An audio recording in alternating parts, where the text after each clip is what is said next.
This is the enjoy photos guys. Meron kasi akong followers na nagtanong sa akin kung paano ba magparami ng plants kasi lagi daw na mamatay yung plants niya.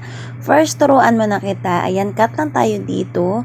Alam nyo ba guys na yung pagkakat ng halaman na isa din yan sa nakakatulong sa ating plants dahil mas lumalago yung halaman kapag pinoproning ito. First, ang gagawin natin guys, papakita ko sa inyo kung paano ha. Ayan, ito nga lago na, dalawa lang yan before, tatlo, tapos ayan ang lago na nila.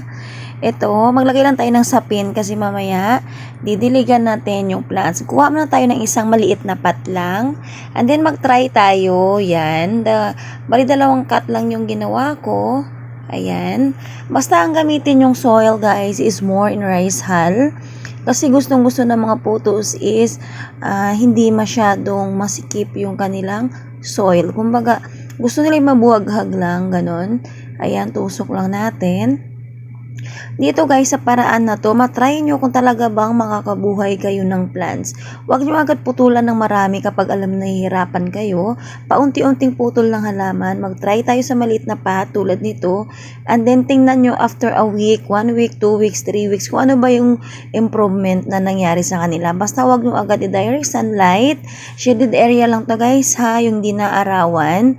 And then diligan mo lang lagi, check mo. Huwag mo pabayaang matuyo yung soil kasi ayaw niyang natutuyo yung soil niya. Thank you. Bye.